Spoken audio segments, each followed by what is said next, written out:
Welcome, student. Welcome to the online lectures of Takshashila Institute of Commerce. In the previous lecture, in your subjects Business Economics, we were discuss about the unit number 2, Demand Analysis and Consumer Behavior. અગાઉના video લેક્ચરમાં આપણે subject business ઇકોનોમિક્સમાં તમારું unit number 2 છે એ start કર્યું હતું, જેમાં આપણે જોયું હતું કે માંગનો નિયમ એક આપણે કમ્પ્લીટ કર્યો હતો. આજે આપણે જોવાના છીએ તે પછીનો જે ક્વેશ્ચન છે આપણે સ્ટાર્ટ કર્યો હતો ઇલાસ્ટિસિટી ઓફ ડિમાન્ડ, એટલે કે માંગની મૂલ્ય સાપેક્ષતા અથવા તો માંગની સાપેક્ષતાનો ક્વેશ્ચન છે એ સ્ટાર્ટ કર્યો હતો. માંગની સાપેક્ષતા છે એ મુખ્યત્વે 3 ભાગમાં વિભાજિત કરવામાં આવી છે, એટલે કે elasticity of demand is divided into 3 parts. First is price elasticity of demand, second is income elasticity of demand, and third is cross elasticity of demand. Price elasticity of demand એટલે શું? due to change or આપણે બીજા અર્થમાં કહેવું હોય તો the proportion of change in demand divided by the proportion of change in price, એટલે કે વસ્તુની માંગમાં થતો ટકાવારી ફેરફાર તેને ભાંગ્યા વસ્તુની કિંમતમાં થતા ટકાવારી ફેરફારનું એક પ્રકારે ગુણોત્તર કરો, એક પ્રકારે ભાગાકાર કરો અને તમને જે મળે છે તમારું શું છે? પ્રાઇસ ઇલાસ્ટિસિટી ઓફ ડિમાન્ડ છે. પ્રાઇસ ઇલાસ્ટિસિટી ઓફ ડિમાન્ડ છે એ મુખ્યત્વે 5 ભાગમાં પાછી બાયફર્કેટ થાય છે. 5 ભાગમાં એ ફરી પાછી પેટા પ્રકાર પડે છે. પહેલું છે perfect elasticity of demand. Perfect elasticity of ડિમાન્ડનો મિનિંગ શું થાય છે? તો કે when there is a infinite change in a demand for a commodity because of the negligence change in the price, એટલે કે નજીવો. નેગ્લિજિયન્સ એટલે શું થાય? નજીવો. જ્યારે વસ્તુની કિંમતમાં નજીવો ફેરફાર થાય છે ત્યારે ઇન્ફિનિટ ચેન્જ એટલે કે અનંત સુધી માંગમાં ફેરફાર થાય તેવી માંગને પરફેક્ટ ઇલાસ્ટિસિટી ઓફ ડિમાન્ડ કહે છે. ઇટ મીન્સ કિંમતમાં સાવ ઓછો ફેરફાર થતો હોય તેના કારણે, નજીવો ફેરફાર થતો હોય તેના કારણે વસ્તુની માંગમાં અનંત સુધી ફેરફાર થાય તો તેવી માંગને પરફેક્ટ ઇલાસ્ટિક ડિમાન્ડ કહે છે. સેકન્ડ હતું perfect inelasticity of demand. When the price of commodity says change any amount says 10% but there is no change in demand, એટલે કે જ્યારે વસ્તુની કિંમતમાં ફેરફાર થતો હોય પણ તેની માંગ છે એમાં કોઈ ફેરફાર થતો હોય નહીં. શું કહે છે? Due to the change or say the commodity કે ચેન્જીસ બાય અ 10%, એટલે કે વસ્તુની પ્રાઇસ છે એમાં 10% જેટલો ફેરફાર થાય છે પરંતુ there is no change in demand, પરંતુ તેની સામે માંગમાં કોઈ ફેરફાર નથી થતો, તો તેવી માંગને પરફેક્ટ ઇનઇલાસ્ટિક ડિમાન્ડ કહે છે. એટલે કે વસ્તુની કિંમતમાં ફેરફાર થાય છે બટ તેની માંગ છે શું રહે છે? સ્થિર રહે છે. તો તેવી માંગને પરફેક્ટ ઇનઇલાસ્ટિસિટી ઓફ ડિમાન્ડ કહે છે, જેનો ડાયાગ્રામ છે તમારે યાદ રાખવાનો છે. Unitary elastic demand. Unitary elastic demand એટલે શું? When the percentage change in a price is equal to the percentage change in demand.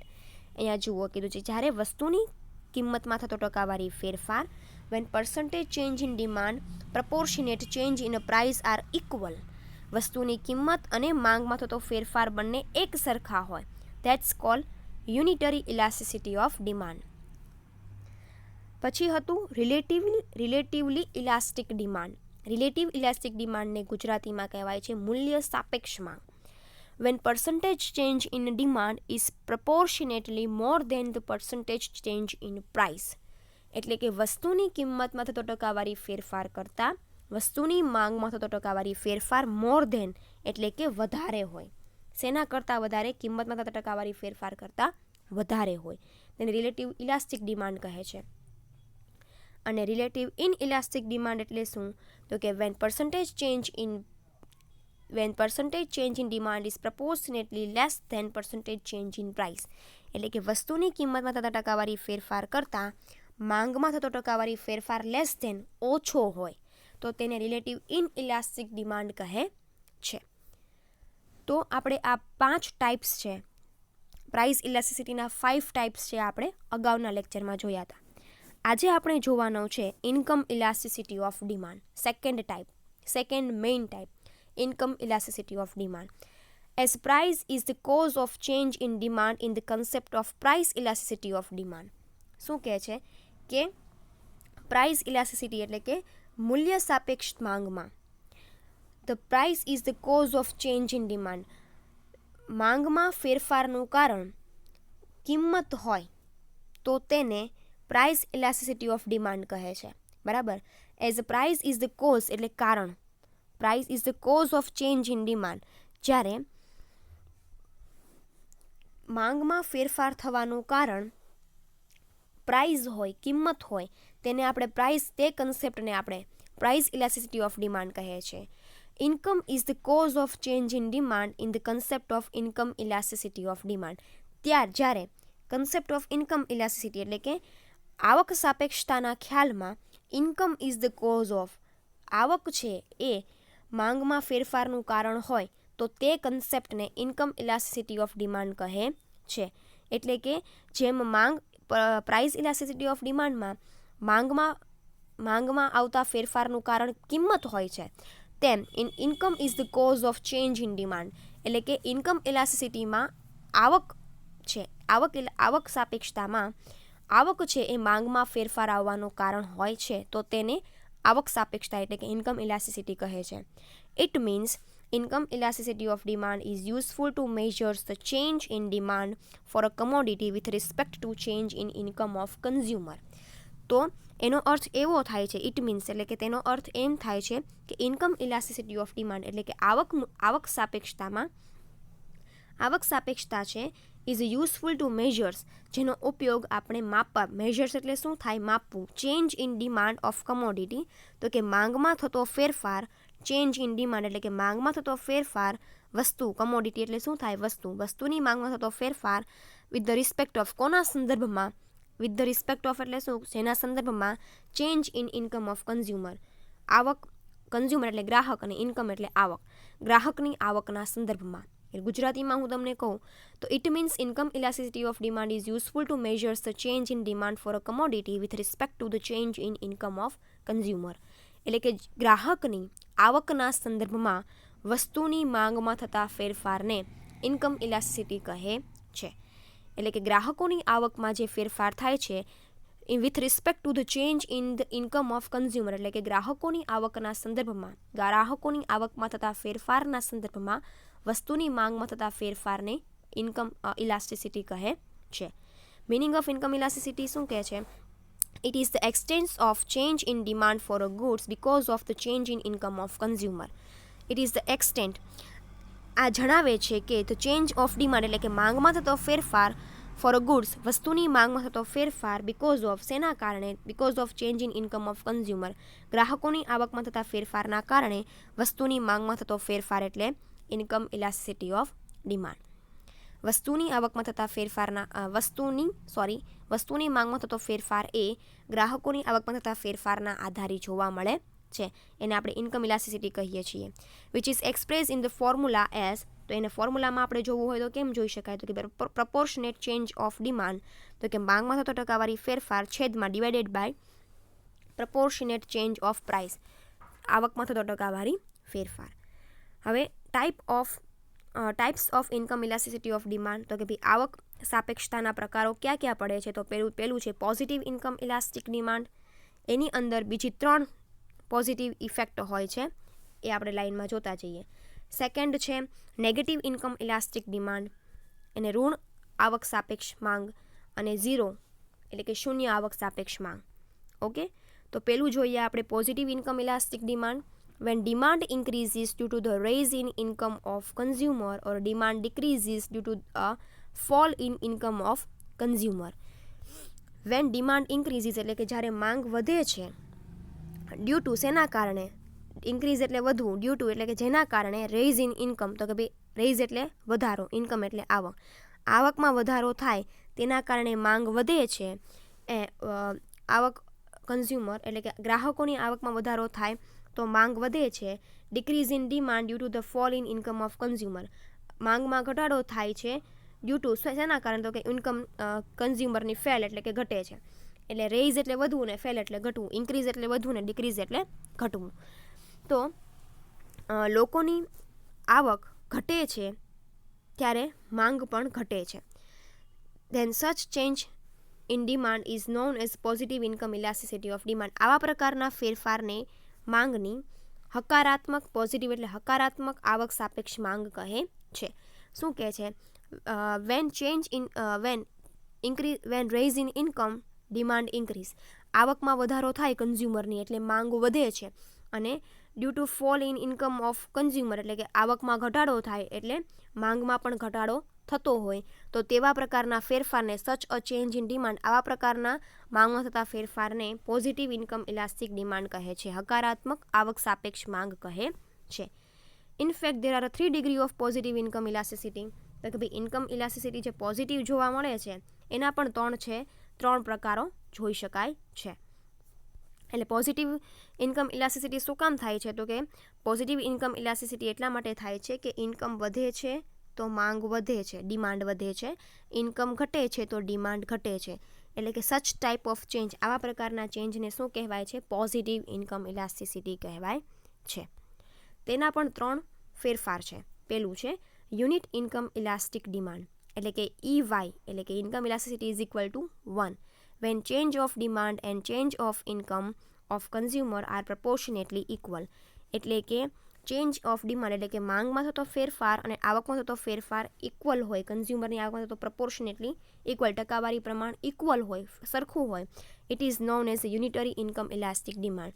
તો તેને યુનિટરી ઇન્કમ ઇલાસ્ટિક ડિમાન્ડ કહે છે, એકમ આવક સાપેક્ષ માંગ કહે છે. શું કામ? તો કે બંનેમાં જે ચેન્જ થાય છે, ચેન્જ ઇન ડિમાન્ડ અને ચેન્જ ઇન ઇન્કમ, એ કેવો છે? એક સરખો છે, એટલે કે એક સમાન છે. તો એને શું કહેવાય છે? યુનિટ ઇન્કમ ઇલાસ્ટિક ડિમાન્ડ, એટલે કે એકમ આવક સાપેક્ષ માંગ.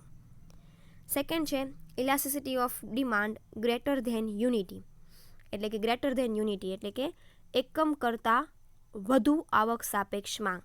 યુનિટરી એટલે 1 એકમ થાય, ગ્રેટર એટલે વધુ, અને ઇલાસ્ટિસિટી ઓફ ડિમાન્ડ એટલે કે આવક સાપેક્ષતા, માંગ સાપેક્ષતા, એટલે કે આવક કરતાં વધુ, એકમ કરતાં વધુ આવક સાપેક્ષ માંગ.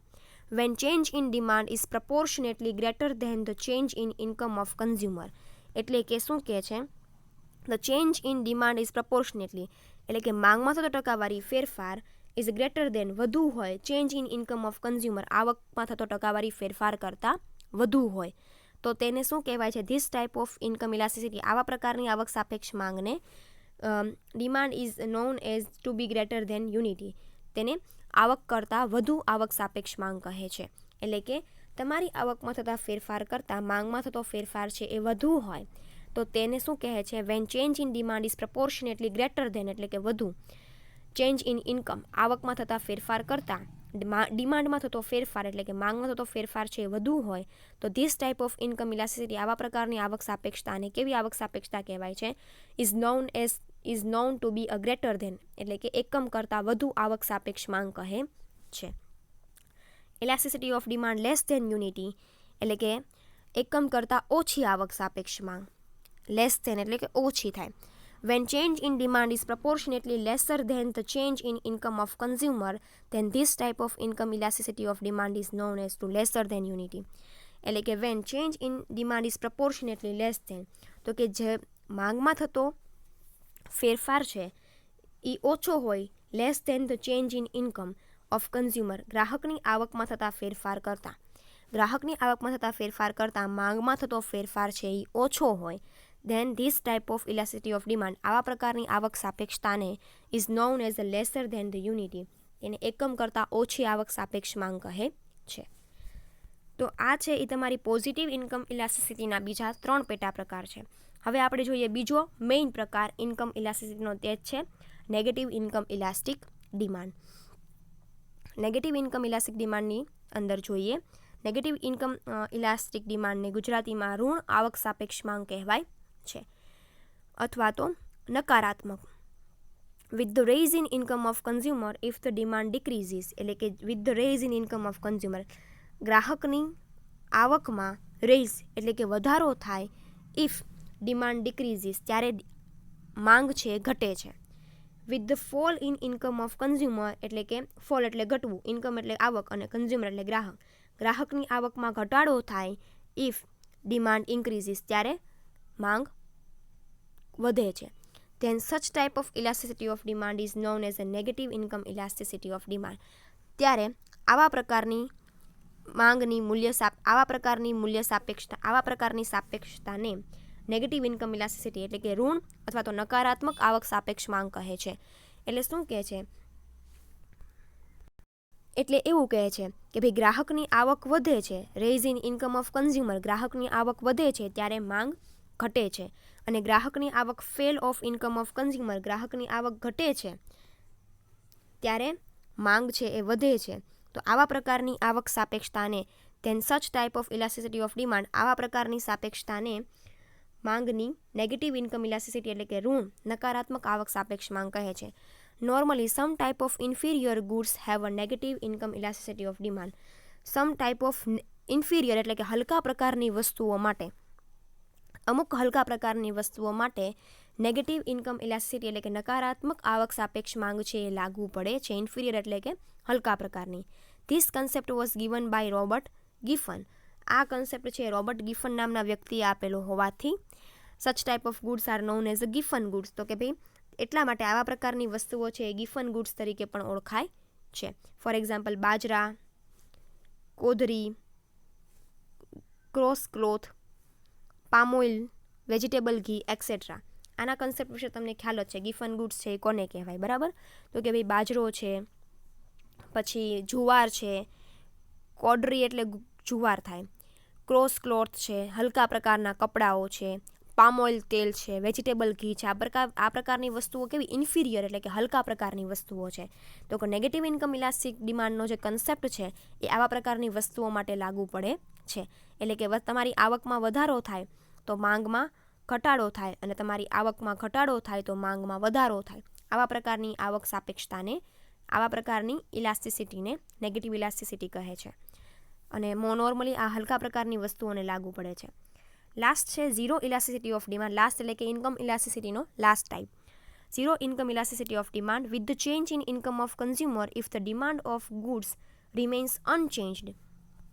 If the income of consumer with the change of income of consumer એટલે કે ગ્રાહકની આવકમાં ફેરફાર થવાથી if demand of the goods remains unchanged, ત્યારે ડિમાન્ડ એટલે કે માંગ, વસ્તુની માંગ remains unchanged, વસ્તુની માંગમાં કોઈ ફેરફાર ન થાય, લોકોની આવકમાં ફેરફાર થાય, with the change in income of consumer, ગ્રાહકોની આવકમાં ફેરફાર થાય, but if demand of goods remains unchanged, પરંતુ તમારી વસ્તુની માંગમાં કોઈ ફેરફાર ન થાય, then such type of demand is known as a zero income elasticity of demand. તો આવા પ્રકારની માંગને કેવી માંગ કહેવાય? શૂન્ય આવક સાપેક્ષ માંગ કહેવાય છે. ઝીરો ઇન્કમ ઇલાસ્ટિસિટી એટલે કે શૂન્ય આવક સાપેક્ષ માંગ. Usually this type of income elasticity can be found for low priced goods. તો કે ભાઈ આવા પ્રકારની ઇલાસ્ટિસિટી ઓફ ડિમાન્ડ એટલે કે આવા પ્રકારની સાપેક્ષતા છે, આવા પ્રકારની આવક સાપેક્ષતા છે, ટુ બી ફાઉન્ડ ક્યાં જોવા મળે છે? ટુ બી ફાઉન્ડ એટલે કે જોવા મળવું, લો પ્રાઇસ ગુડ્સ એટલે કે ઓછી, જે વસ્તુની કિંમત ઓછી હોય એમાં આવા પ્રકારની વસ્તુની માંગ, આવક સાપેક્ષતા છે જોવા મળે છે. લાઇક સોલ્ટ એટલે કે મીઠું, પોસ્ટકાર્ડ છે, પિન છે, મેચસ્ટિક એટલે કે દિવાસળી છે, સ્ટેપલરની પિન છે એક્સેટ્રા. તો કે ભાઈ જે વસ્તુઓ આવું સાવ સસ્તી હોય તેવી વસ્તુઓને આવા પ્રકારની ઇન્કમ ઇલાસ્ટિસિટી લાગુ પડે છે. એટલે કે જ્યારે when there is a change in income of consumer એટલે કે ગ્રાહકોની આવકમાં ફેરફાર થાય, but there is not any change in the demand of goods એટલે કે વસ્તુની માંગમાં કોઈ ફેરફાર ન થતો હોય તો તેવી ઇલાસ્ટિસિટીને ઝીરો ઇન્કમ ઇલાસ્ટિસિટી કહે છે. તો ઇન્કમ ઇલાસ્ટિસિટીના મેઇનલી 3 ટાઈપ્સ છે: positive income elasticity, negative income elastic demand અને zero elastic demand. Last type છે that is cross elasticity of demand. Cross elasticity of demand generally related with the substitute goods and complementary goods. તો કે ભાઈ cross elasticity of demand છે એ તમારી અવેજી વસ્તુ અને કોમ્પ્લિમેન્ટ એટલે કે પૂરક વસ્તુઓ સાથે જોડાયેલું છે. એટલે કે સબસ્ટિટ્યુટ ગુડ્સ અને relative complimentary goods. Cross elasticity છે એ આ બે પ્રકારની વસ્તુઓ સાથે જોડાયેલું છે. સબસ્ટિટ્યુટ ગુડ્સ એટલે શું? Substitute goods means those goods which can be easily used in place of given goods for satisfying a want as they are a very close alternative of given goods. તો substitute good અવેજી વસ્તુઓ એટલે એવી વસ્તુઓ છે which means the goods which are closely easily used in place of given goods. તો કે ભાઈ જે વસ્તુઓ મૂળ વસ્તુઓ છે, ગિવન ગુડ્સ એટલે શું થાય, જે મૂળ વસ્તુઓ છે તેના સ્થાને કોઈ અન્ય વસ્તુઓ તમે ઇઝીલી વાપરી શકતા હો ઇન ધ પ્લેસ ઓફ, એની જગ્યાએ, બરાબર, ની જગ્યાએ. તો સબસ્ટિટ્યૂટ એટલે કે અવેજી વસ્તુ એટલે એવી વસ્તુ કે તમારી કોઈ પણ જરૂરિયાત, સેટિસ્ફાઈંગ ધ વોન્ટ્સ, તમારી કોઈ પણ જરૂરિયાતને સંતોષવા માટે મૂળ વસ્તુની જગ્યાએ તમે એ વસ્તુ સરળતાથી વાપરી શકતા હોય, કોઈ અન્ય વસ્તુ છે સરળતાથી વાપરી શકતા હો. Satisfying the want as they are very close alternative of given goods. આપેલી વસ્તુઓનો ખૂબ નજીકનો અલ્ટરનેટિવ એટલે વિકલ્પ હોય તેવી અન્ય વસ્તુને તમે સરળતાથી વાપરી શકતા હો, તો તેવી વસ્તુને સબસ્ટિટ્યૂટ ગુડ્સ છે એ કહેવાય છે. એટલે કે મૂળ વસ્તુના સ્થાને તેની નજીકની અવેજી વસ્તુ તમે ઇઝીલી યુઝ કરી શકતા હો તો તેને સબસ્ટિટ્યૂટ ગુડ કહેવાય છે. કમ્પ્લિમેન્ટરી ગુડ્સ એટલે શું? Complementary goods are the goods which are consumed together અથવા તો જોઈન્ટલી. કમ્પ્લિમેન્ટરી ગુડ્સ એટલે શું છે? પૂરક વસ્તુઓ. પૂરક વસ્તુઓ એવી વસ્તુઓ છે વિચ આર કન્ઝ્યુમ ટુગેધર, જે તમારે બંને એકસાથે ઉપયોગમાં લેવી પડે, ટુગેધર, જોઈન્ટલી, એકસાથે તમારે ઉપયોગમાં લેવી પડે. One good can not be consumed without other. One goods એટલે કે એક વસ્તુ છે એ બીજી વસ્તુ હોય તો જ આપણે વાપરી શકીએ, બીજી વસ્તુ સિવાય એક વસ્તુ છે આપણે વાપરી શકતા નથી. ફોર એક્ઝામ્પલ, મોબાઈલ ફોન ને ચાર્જર. મોબાઈલ તમે ત્યારે જ યુઝ કરી શકો ત્યારે તમારી પાસે ચાર્જર હોય અને ચાર્જર થ્રુ તમારા ફોનમાં બેટરી હોય. એટલે કે one goods can not be consumed without the other. એક વસ્તુના બદલામાં એક વસ્તુ હોય તો તેની સાથે તમારે બીજી વસ્તુ છે એ હોવી જ જોઈએ. એક વસ્તુ ન હોય તો બીજી વસ્તુ તમે યુઝ કરી શકતા નથી. In other word, this must be consume together in safety to given wants. તમારે સેટિસ્ફાઈ ગિવન વોન્ટ્સ, તમારે તમારી જરૂરિયાત સંતોષવી હોય, you must have to satisfy your wants, then you have to use combine. તમારે તેને બંનેને યુઝ કરવી પડે. You must be consume together, તમારે બંનેને સાથે, એકબીજાની સાથે જ તમારે બંને બે વસ્તુઓને એકબીજાની સાથે જ યુઝ કરો તો જ તમારી વોન્ટ્સ છે, તમારી જરૂરિયાત છે સેટિસ્ફાઈ થાય. તો એને કોમ્પ્લિમેન્ટરી ગુડ્સ કહેવામાં આવે છે. So, when the demand of concerned commodity change in response to the change in price of its related goods, તો આપણે જોઈએ કે જ્યારે આવી રીતે કોઈ સબસ્ટિટ્યૂટ પ્રોડક્ટ અને કમ્પ્લિમેન્ટરી પ્રોડક્ટ્સ માટેની ડિમાન્ડ તમારે જોવી હોય, તમારે ડિમાન્ડનું એનાલિસિસ કરવું હોય તો એના માટે ક્રોસ ઇલાસ્ટિસિટી ઓફ ડિમાન્ડ છે એનો કન્સેપ્ટ યુઝ થાય છે. When the demand for concerned commodity એટલે કે તમારે જે કમોડિટીની માંગ છે, કમોડિટી એટલે કે વસ્તુની ચેન્જ ઇન ડિમાન્ડ એટલે કે તમારે તે વસ્તુની માંગમાં જો ફેરફાર જાણવો હોય in response to the change in price of its related goods, તો કે કોમ્પ્લિમેન્ટરી ગુડ્સ છે કે સબસ્ટિટ્યૂટ ગુડ્સ છે, આ કોઈ પણ વસ્તુની ડિમાન્ડમાં જે ફેરફાર થાય છે એ તમારે જાણવો હોય, then extend to change in demand is called cross elasticity of demand.